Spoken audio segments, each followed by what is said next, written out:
అని అద్వైతామృత వర్షాయ, అద్వైతమనబడేటటువంటి అమృతాన్ని వర్షించినటువంటి వారు, శృత్యాకాశ విహారిణే, వేదములనేటటువంటి ఆకాశమనందు విహరించేటటువంటి వారు, చిద్ఘనాయ, చిత్త చైతన్యము ఘనమై ఒక రూపాన్ని పొందితే అటువంటి రూపమైన వారు, ప్రసన్నాయ, మననందరినీ కూడా ఉద్ధరించాలి, ఆ స్థితికి తీసుకెళ్లాలనేటటువంటి అపారమైన ప్రేమ కలిగినటువంటి వారు, శంకరాయ నమో నమః, అటువంటి శంకర భగవత్పాదులకు నమస్కరించుతున్నాను అంటారు. అంటే శంకరాచార్యుల వారు సాక్షాత్తుగా చిన్మయ స్వరూపులు అని చెప్పడానికి ఆ నామంలో ఆ మాటలు మనకి ఎంత స్పష్టంగా తెలియచేస్తాయో. ఆయన మీద చెప్పినటువంటి ప్రార్థనా శ్లోకం ఆయన విషయంలో ఎంత సత్యమై ఉంటుందో, ఆయన యొక్క చైతన్య స్వరూపాన్ని, చ్యుతిలేని ఆత్మానందాన్ని, సత్యాత్మ వస్తువుగా ఆయన నిలబడిన తీరుని వర్ణిస్తోందో చెప్తుంది. కాబట్టి ఆయన చిన్మయాయ నమః అని కీర్తింపబడ్డారు. అటువంటి శంకరాచార్యుల వారి గురించి తరువాతి నామంలో పరకాయ ప్రవేశ కృతే నమః, ఆ పక్కనే అమానుష చారిత్రాఢ్యాయ నమః. ఈ రెండు నామాలు కలిపి చెప్పవలసిందే, వేరు చేయడం సాధ్యం కాదు. ఎందుకనంటే అసలు అమానుష చారిత్రాఢ్యాయ నమఃయే పరకాయ ప్రవేశ కృతే నమః. పరకాయ ప్రవేశం చేయడం అనేటటువంటిదే ఒక గొప్ప విద్య.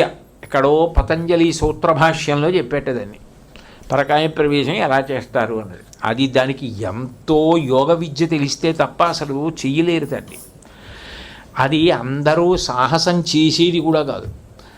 అసలు సాహసం చేద్దామన్నా, ఇంకో శరీరంలోకి వెళదామన్నా ఈ శరీరాన్ని వదలడం రావాలి, అందులోకి వెళ్ళడం రావాలి, మళ్ళీ అది వదిలి ఇందులోకి రావడం రావాలి, లేకపోతే అందులోకి వెళ్ళి కూర్చుంటాడు. ఇంకా ఒకవేళ వచ్చినా వెనక్కి రావద్దు, ఈ శరీరాన్ని కాపాడేవాడు ఉండద్దు. కాబట్టి అమానుష చారిత్రాఢ్యాయ నమః, ఊహకందని విషయాన్ని చేశారు ఆయన. ఎందుకని అంటే ఆయన మండన మిశ్రుడితో వాదించినప్పుడు సరస్వతీ స్వరూపమైనటువంటి ఉభయభారతి నాతో కూడా వాదించి గెలిస్తేనే మా వారిని గెలిచినట్టు. ఎందుకంటే ఆయనలో నేను దేహార్థ భాగం, నన్ను గెలవకుండా మీరు ఆయన్ని ఎలా గెలిచినట్లు అవుతుంది, అందుకని నన్ను గెలిస్తేనే అంది. అంటే శంకరాచార్యులు వారు అన్నారు, అమ్మా నేను సన్యాసాశ్రమంలో ఉన్నాను కదా, స్త్రీతో వాదన చేయడం, ఎక్కువ రోజుల విషయాలు పరిశీలిస్తూ ఉండడం మర్యాదగా అనిపించదు. అందుకని వద్దులేమ్మా, ఏ ఆశ్రమానికి ఉండవలసిన నియమాలు ఆ ఆశ్రమానికి ఉంటాయి కదా అన్నారు.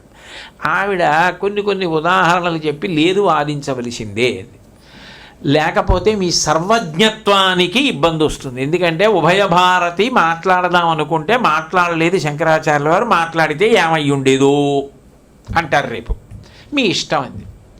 మాట్లాడతానన్నారు. కూర్చున్నారు.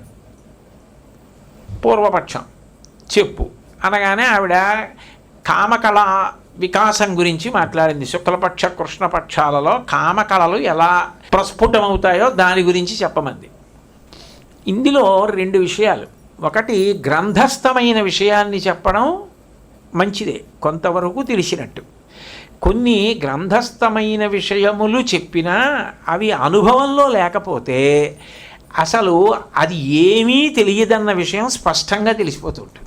కొంతలో కొంతైనా కించిత్ ప్రవేశమైనా ఉంటే తెలుస్తాయి తప్ప అసలు దాని గురించి ఏమీ తెలియకుండా మాట్లాడితే ఒక యోగి పురుషుడికి అది ఎలా చెల్లుతుంది? అది ఆయనకి అనుభవంలో లేని విషయం. మిగిలిన ఏదైనా శంకరాచార్యుల వారికి తెలియంది లేదంటే చదువుకున్న